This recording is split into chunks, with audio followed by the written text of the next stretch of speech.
kugira ngo duhimbaze umunsi mukuru cyane w'ivuka ry'umwami wacu Yesu Kristo.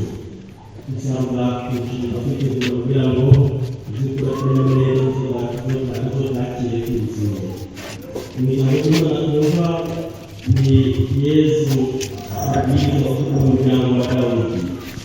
Inkuru nziza ni ijambo ry'Elizabeti akamenya neza ko Imana yamutoreye abandi bikagaragaza akamaro k'Imana. Uyu munsi turabirema yuko Bikira Mariya yagutora Yesu natwe tumaze kumenya kumucira abandi. Nicyo cyifuzo cy'uyu munsi kugira ngo izo n'ibibazo muri tubateguriye neza. Umunsi dukorera kandi byabona ko twakiriye Yesu kizanye ikigongwe kugira ngo tubakuze amakugabire y'umunsi tugize igihembwe. Ndiga Imana mushobora byose n'ubwiyunge wacu kuko nacumuye cyane mu byiyumviro, mu mvugo, mu ngiro no mu bwibazo by'abagereswa. Niko naracumuye cumura mbizi cumura n'ibigirankana. Nicyo gituma bazanye mubikira abamarayika n'abera bose namwebwe bene wacu nimusabire Umukama Imana yacu. Imana mushobora byose igomwe amazina y'abakugira kose twakoze n'ubuzima bwacu n'amahoro. Amen. Thank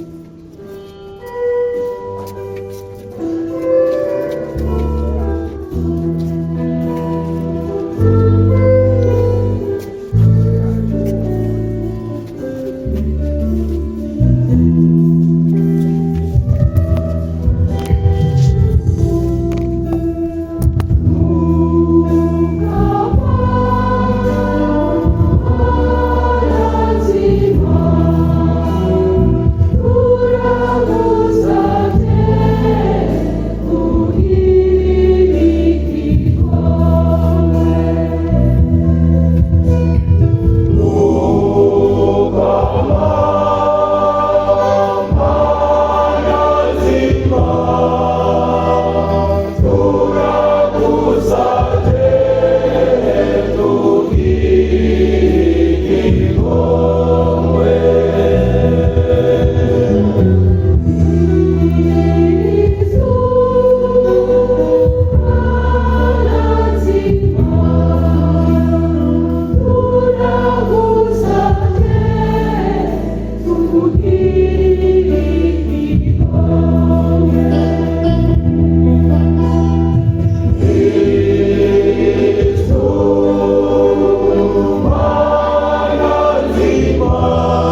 tugarure mukama tuganzurireko inyonga zawe tuzocadukira tugarure mukama garanzura inyonga zawe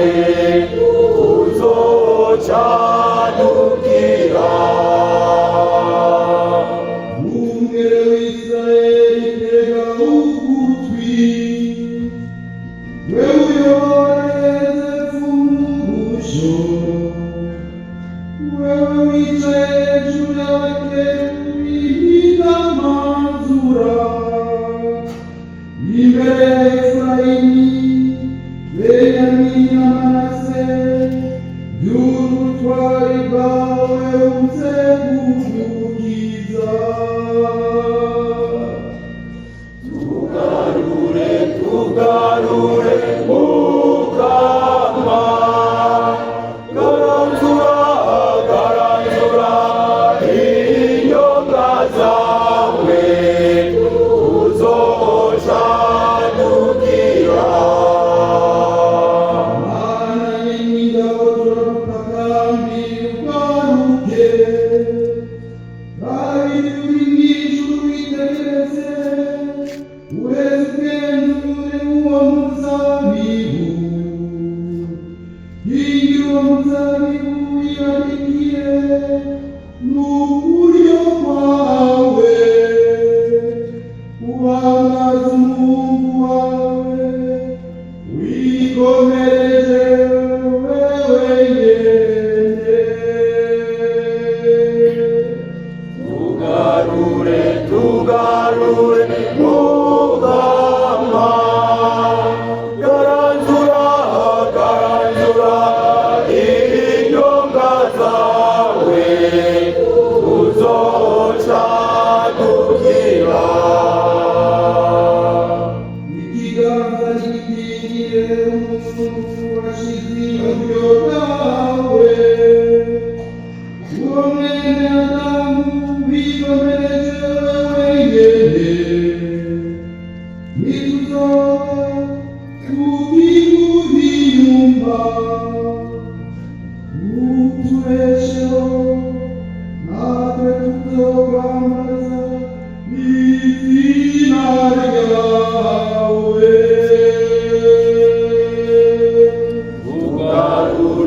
tugarure mukama garanzura inyonga zawe tuzocadukira tugarure mukama tuganzurireko inyonga zawe tuzocadukira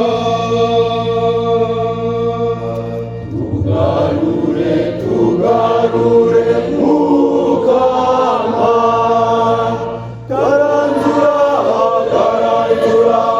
inyonga zawe tuzocadukira ibyo dusoma ni ibaruwa yandikiwe Abaheburayi. Inshuti zanje, mu gushika ku isi Kristo yavuze ati imuka n'amashikano hano babishatse ariko wabeguriye umubiri nibaho n'ituzo kujura ibicumuro babishimye niho navuga nti ndarengutse Mana yanje mu buryo ushaka kuko ibyanditse mu bitabo biba kuri jewe. Kristo yatanguye kubera ijambo imuka n'amashikano hano bahari n'ituzo kujura ibicumuro ntibabishatse kandi babishimye kandi babihereza nk'uko byategetswe. Yaciye asubiza ati narengutse mu buryo ushaka kuko abana ko Kristo yakuye ibya kera ngo ashinge bishasha. Uko gushaka kw'Imana niko kwatumye bitagatifuzwa n'umurimo wa Yesu Kristo watanze n'ubuzima. Iryo ni ijambo ry'Imana.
Isuma ya makado uha abantu kusurwa mbere ni Yesu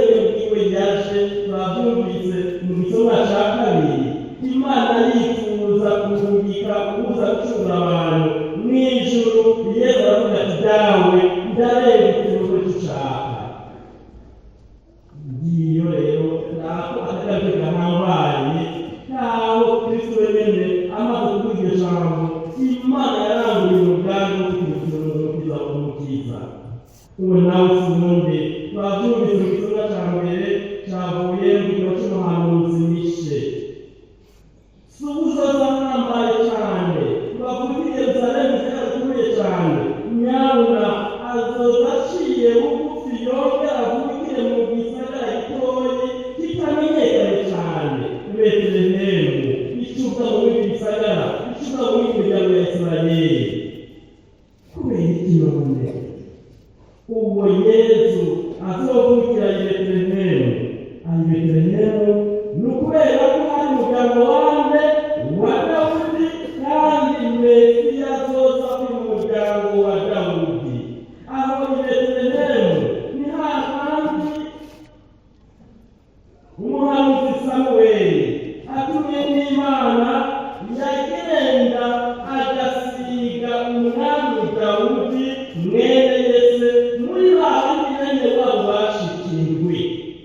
Ni ukuvuga Dawudi yasigiwe i Betelehemu na Samuweli ari umwami w'Isirayeli. Uwo mwami Dawudi icyo yakoze bagumye bakikeza imyaka yose ataragiyeho umwami. N'abo bavuye i Babuloni bagasubira i Yerusalemu bagumye bifuza kuzana umwana ameze nka Dawudi. Aho muri Betelehemu havukiye Dawudi, kandi yasigiwe n'Imana izohezagira kongere havuka umwami ameze nka Dawudi, avuye mu muryango wa Dawudi, hama ameze abagore inyuma ya Isirayeli, aho igihugu cy'Imana gutekana. Cyo gituma bumvise umuhanuzi Mishe ahura i Betelehemu n'aho hariho hato mu bindi bisagara, igisagara kitamenyekanye cyane, ni umwana w'Imana uwo mukiza azoza azovukira. I Betelehemu niho Mesiya azovukira. N'aho benshi baje bari umunya Nazareti, kubera ko yakavuye avuga ko i Betelehemu kubera ubuca bwa Herodi avuga kuba bene Nazareti. None rero uyu munsi iyo Mika ya kane niko twihweza ingene uwo Mesiya, iyo kado ihambaye ya Noheli Imana yaduhaye, yavuze mu muryango wayabaye yagizwe n'Imana, yahavuye yakigiriye kigeze yakigwa uravuga nk'umwami w'umukiza. Aho marayika Gaburiyeli agiye kwa Mariya agashikiriza iyo nkuru nziza, dore ka Mariya igihe kirageze cy'uko Imana w'umukiza itegure, ni wowe yashimye. Gaburiyeli yaje kabiri. Ubwa mbere yaje kwa Zakariya amusanga mu rusengero, aramubwira ko azobyara uzotegura amazina ya Mesiya. Zakariya arakeka, amaze guteka cyane kirari. Gushigikiye byagenewe n'uzosubira kuvuga. Murabona akuteka, kandi ntabwo marayika Gaburiyeli mukorere y'Imana uzaguteka uteke, ntuzosubira kuvuga. Gushigikiye byagenewe. Zakariya arakirari. Uwo marayika Gaburiyeli yaraje kwa Mariya, hanyuma aramuramutsa yagarutse tuzi, mwaramutse Mariya wuzuye inema, umukama muri kumwe. Indamutso yatunguye Bikira Mariya, umukama Mariya warashimwe n'Imana. Umuntu ashimwa n'Imana, abantu b'icyo gihe bari biteze mu byiza byari isi, igatora umwigeme Mariya ikamuhitamwo, yaratsinda yaramuteguye, turazi ko basamwe ataracumuye. Mariya rero ntiyigeze ateka, kiretse gusa kubaza ingene bizogenda, mbega ibyo bishoboka bite ko muri ururimi bwabo? Aramubishuka, ntugire ubwoba, mutima mweranda zo kuzako, ubasha bwo gushobora gutwikira. Nico gituma uzobyara azoba mweranda n'agakitwa mwene Mana. Bikira Mariya amaze kumva ko byose avyakiriye ishaka ry'Imana, kandi Imana yamwinjiriye agira ati jewe umusabye n'Umukama n'imbere kubivuze. Marika yaciye mutwara yaciye yigira nabi byanyizigana imisakozi yaciye yigira ubigeza ateka kandi abakujyana neza byose ubonye amaze kuvuga iryo jambo jewe umusabyi w'umukama n'ibimeze bivuze Mariya yakira Yesu niko birarangiye igisigaye yarakubwiye inkuru nawe bizakugirira yawe y'ingenzi uko ukwezi kwa gatandatu nawe babura gukina cyane iyo nkuru nziza rero Mariya yumvise niyo yamutumye ahaguruka inyuma y'Yesu igihe arahaguruka aragira urugendo rw'ibirometero ijana na mirongo itanu urumva ubereye cyane ibirometero ijana na mirongo itanu agiye kuramutsa mwene wabo Elizabeti mubyara wa Elizabeti bashobora kumwunganira uwo mutamakazi Imana yibutse agasabira mu busaza n'abakiri bato zirabemarika abakiri bato zirabemarika iyo utagize Imana ngo wowe witwara n'umugabo yakuri ugahita wita y'icucu urayirya wirira mu mpuzu nawe ujumura amashushe wambaye ugapira ukajakete wikora ntibabone ko wiyumbereza none rero Mariya muri we agize ati ko numvise inkuru nziza reka nduge mu bideha kwa Zakariya mwunganire Mariya mugabo rero Mariya agiye kwa Elizabeti atwaye inkuru nziza ko Imana yamwibutse kandi agiye kunganira Elizabeti aje tubona ikintu gihambaye n'ingene amaze kwinjira mu nzu kwa Zakariya Elizabeti akumvira mu kuterakira Mariya indamutso yonyine umwana yari afise yashakaga mu mbaraga atangura kwigira imbega yemewe byaje kuramutsa Bikira Mariya ntiyarazi ko Elizabeti yamaze kumenya iyo nkuru mugabo umutima w'Imana agiye ajanye kwa Elizabeti yamaze kwishura Elizabeti Bikira Mariya wanyu ahageze kwa Elizabeti niwe Elizabeti yahavuye amwishurira ko Bikira Mariya yine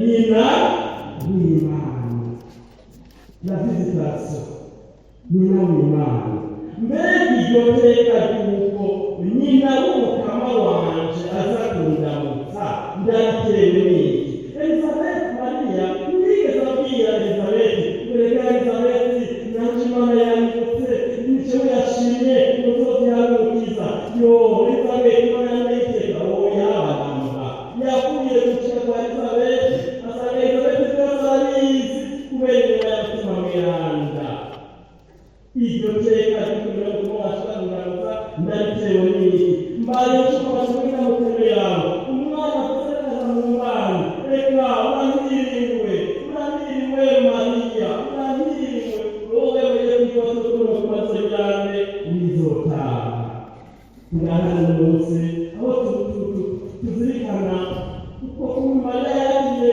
inyuma y'Imana y'umutima mweranda amaze kwimeza Yesu agashira Elizabeti kugira ngo amwunganire akabashira akanyamuneza ku buzima bwa Zakariya n'umuryango wa Zakariya wose uyu munsi natwe rero mu guhimbaza umunsi w'Imana mu Mika ya kane tubona Bikira Mariya agenda kumusanga babo Elizabeti tumusabe Bikira Mariya adufashe atuzanire Yesu wacu mu buzima bwacu mu miryango yacu mu gihugu cyacu turakeneye ko Yesu aza akavuka umwami aza agafata ijambo aza akadutunganya gushasha tusabe Bikira Mariya tuzanire Yesu nitwabona kumwakira Yesu natwe tumukira abandi kuko nta wihungana namwe nitwabona kumwakira kuko abandi bamukeneye cyane cyane abantu bato bato b'abantu bakeneye kubona Yesu bakeneye kweza gukura mu mitima yabo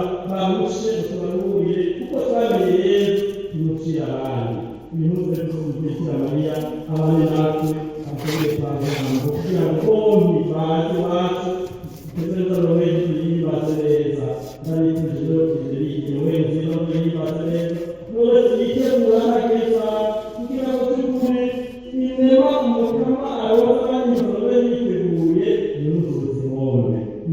abahezagire azobaye kumutunganya. Amen. Muze hasi ibara ry'Imana. Mbere Imana y'ukwezi ari ijuru n'isi ibiboneka n'ibitaboneka, nemera kandi umukamo umwe Yesu Kristo, umwana w'ikinege w'Imana, yabyawe na Data yabyawe Imana iva ku Mana, umuco uva ku muco, Imana y'ukuri ikaba ku Mana y'ukuri, yabyawe n'iyaremwe, asangiye kamere na Se, byose byaremwe kuri we, yavuye mu ijuru ku bwacu bw'abantu, kugira ngo atukize, yihaye umubiri mu nda ya Bikira Mariya, ku bwa mutima mweranda yigira umuntu, yongera abambwa ku musaraba bwacu, kuri Ponsiyo Pilato, arababara, arahambwa, araheza azuka ku munsi wa gatatu, nk'uko byari byaranditswe, hanyuma yurira mu ijuru, yicara iburyo bwa Se, kandi azoza kunamira amaso, aje gucira urubanza abazima n'abapfuye, ingoma yiwe izobigirira. Nemera kandi umutima mweranda, umukama ari we soko ry'ubuzima, akomoka kuri Data n'Imana, turamusenga kandi turamwinaza, nk'uko tubibwira Data n'Imana, niwe yabwiye abahanuzi. Nemera kandi Eklezia imwe mweranda Katolika kandi ishingiye ku batumwa. Nemera kwibatiza imiburo ibicumura y'Umwesa, uhereye izuka ry'abapfuye n'ubuzima buzokurikira. Dusabe bene wacu w'inzuki no muri twese, kandi umukama atabaza abantu bose amahoro ku isi, kandi atwara bose ubwigenge mu ijuru.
Eklezia yacu mweranda n'abashinzwe kuyiyobora, Papa Francisco, abepiskopi hamwe n'abamufasha muri iryo banga, exiherezwa n'amacupanwa yabo ariyo yacu, byo gushimisha Mukama, twumvire Mukama Mana yacu.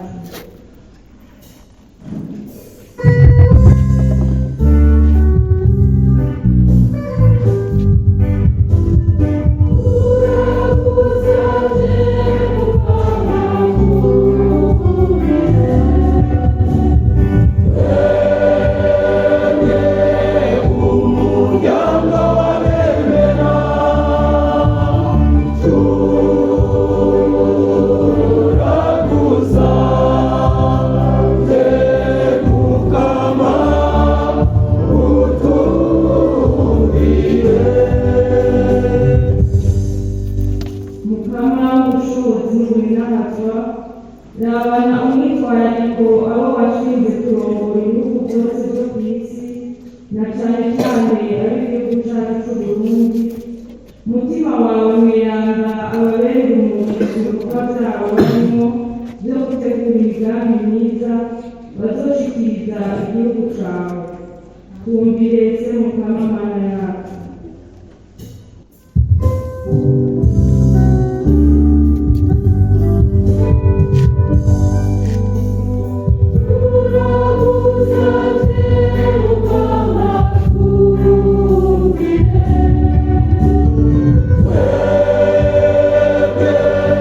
Oh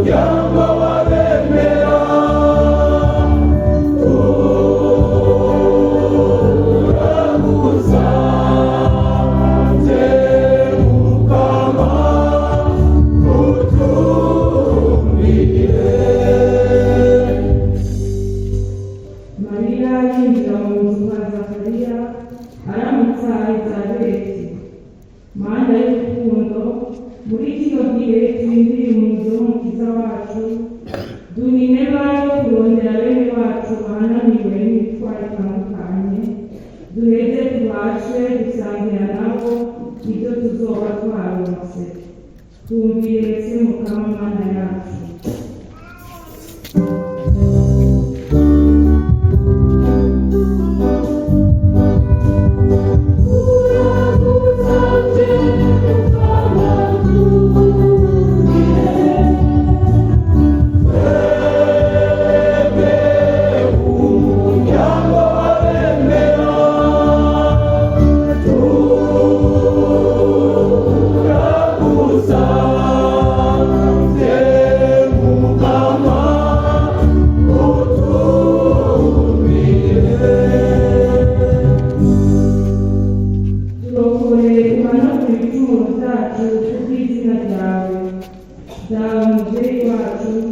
Natwe twese twakoraniye hano mu ngoro yawe turakwambaje.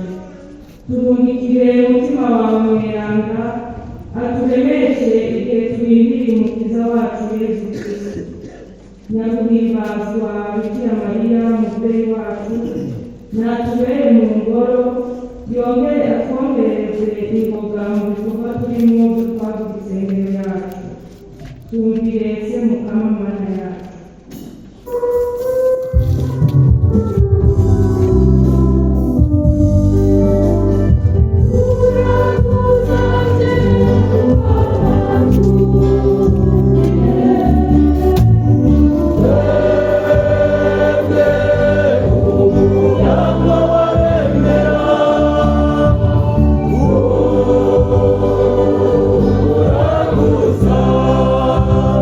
Yeah.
umusabe kugira ngo igitoro ryanjye rwanyu ryakiriwe kandi rishimwe n'Imana n'ushobora byose.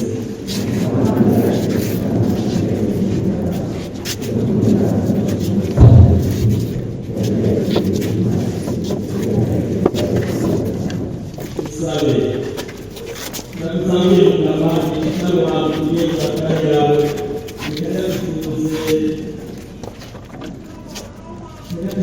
mubasha bwamukwambirana bwatwigiriye kila Mariya bakujyanye mu bwiza tubiguzanishije Yesu Kristo umukama wacu. Amen. Urame umukama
bamaze gufungura twakunde gufatika isi yongera kuyoboka agereza abigishwa be bavuga ati akire muri uyu mwese n'imikanizi y'amaraso yanje amaraso y'uturashikandi zo kwamaho azaduseswa kubwanyu no kubwa benshi abakize ibicumuro ivyo murabigira n'umwibuka.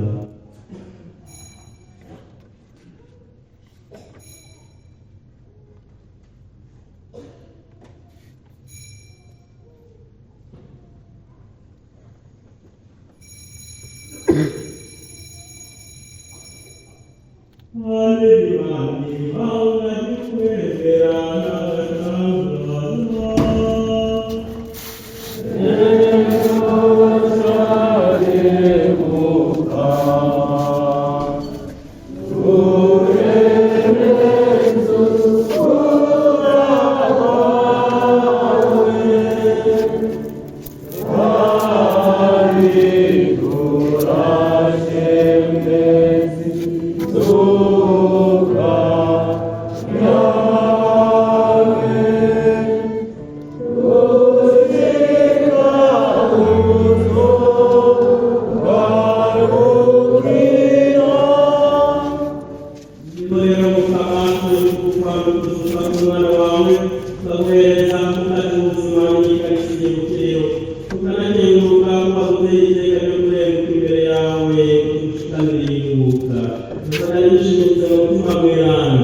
Che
Thank you.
Amen.